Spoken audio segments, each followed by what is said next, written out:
The movie begins with two best friends, Dan and Lynch, along with Dan's girlfriend, Parker, at their favorite skiing spot. They are waiting for a female guard to take over the shift so Lynch can use his charm to get them on the lifts without paying. Unfortunately, the next guard turns out to be a man named Jason, ruining their plan. Dan quickly comes up with an idea and persuades Parker to use her charm instead.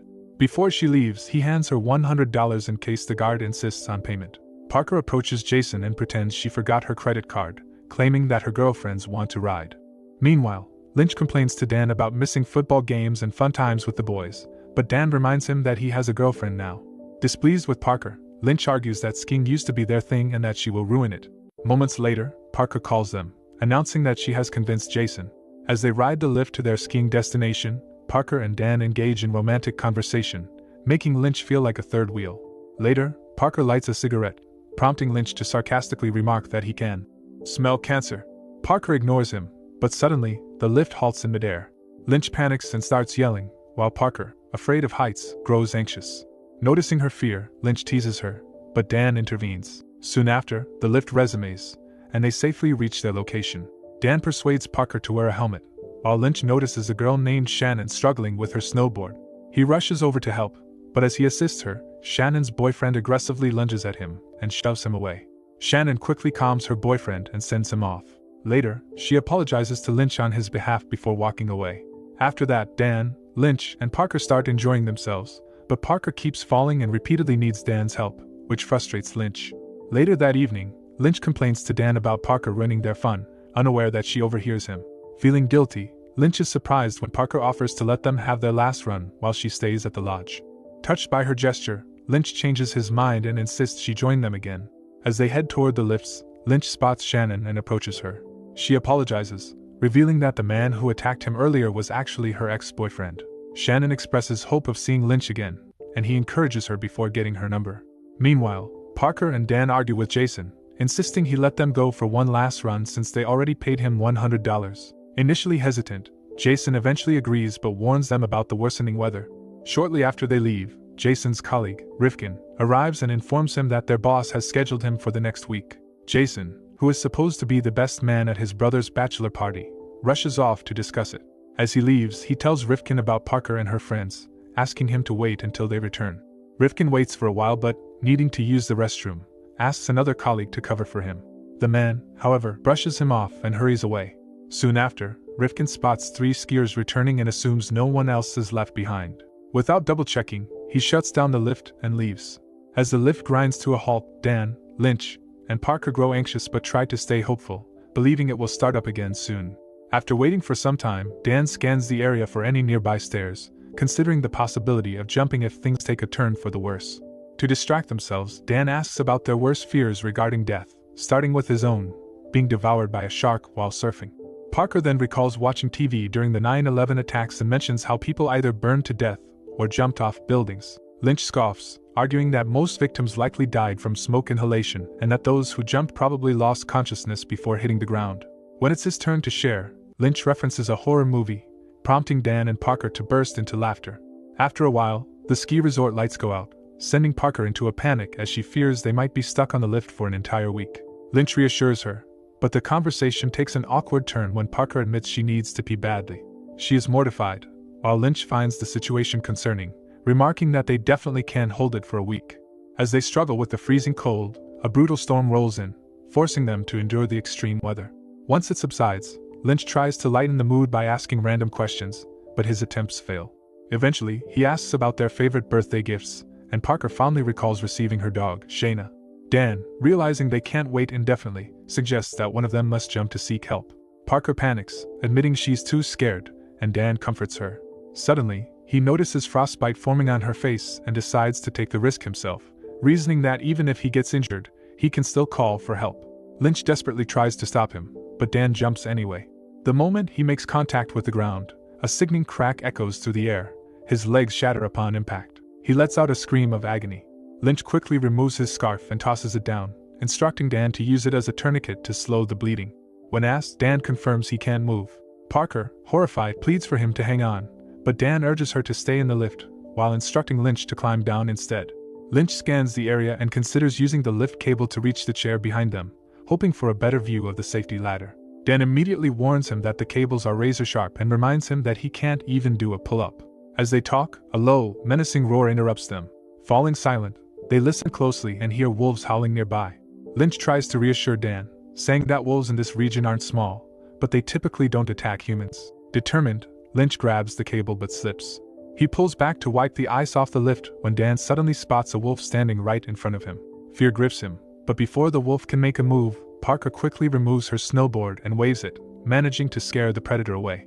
Lynch, now in a rush to help Dan, makes another attempt to reach the chair behind them. As he moves, an unsettling feeling washes over him. Something is wrong. He hesitates, then hurries back to Parker. Grabbing her tightly, he warns her not to look down.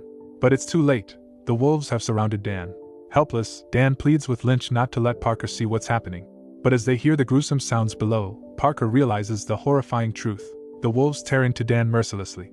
Parker, overwhelmed with shock and grief, snaps. She turns on Lynch, blaming him for letting Dan jump in the first place. Triggered by her accusation, Lynch fires back, saying that if she hadn't forced her way into their skiing trips, none of this would have happened.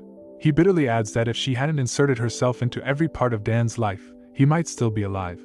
Parker, devastated, falls silent and eventually apologizes. After a moment, Lynch shifts the conversation, recalling Shannon's number and announcing that he's going to call her to propose.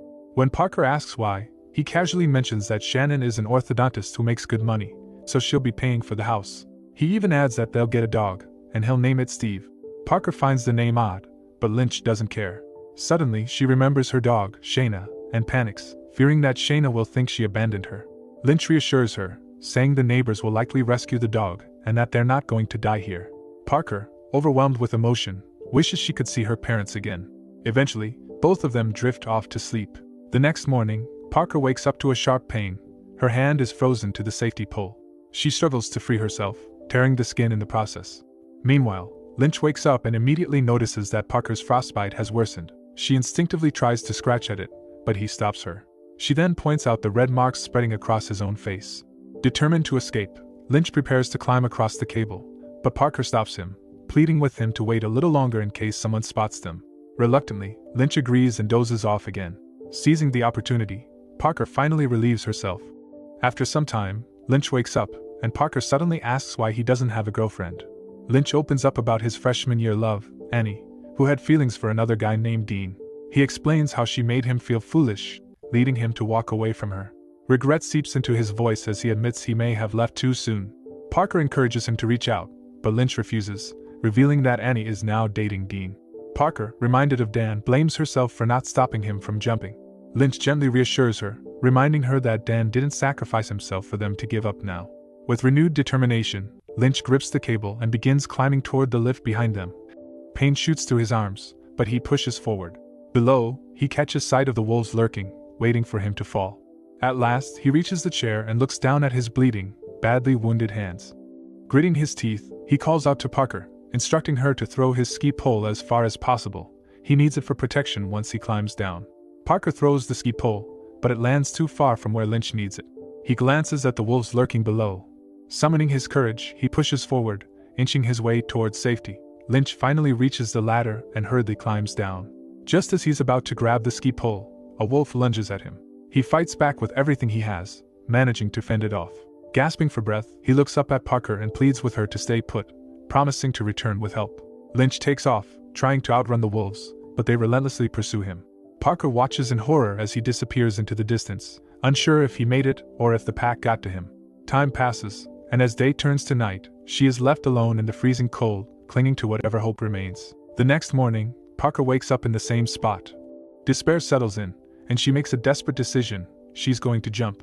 Just as she moves, the bolts of the lift suddenly loosen, causing it to drop slightly. Heart pounding, she realizes the cable is on the verge of snapping. Wasting no time, she pushes herself off and lands on the snow below. However, the lift crashes down on her foot, injuring her.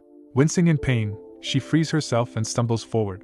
As she limps away, she suddenly stops in her tracks. Just ahead, a lone wolf stands over a gruesome sight. The rest of the pack is feasting on Lynch's lifeless body. The wolf locks eyes with Parker, an eerie moment of silence passing between them. But instead of attacking, it simply turns back to its meal. Parker doesn't waste a second. She seizes the opportunity and quietly slips away. Eventually, she makes it to the side of a road and desperately waves at a passing car, but it speeds past without stopping. Weak and exhausted, she collapses onto the pavement. Moments later, another vehicle approaches. Parker, barely conscious, manages to grab the driver's attention. The mysterious man quickly gets out, rushes to her aid, and helps her into the car. As he dials for help, he reassures her, promising that they'll reach the hospital in 10 minutes. The movie ends with a close-up of Parker's tear-filled eyes, haunted, exhausted, but alive.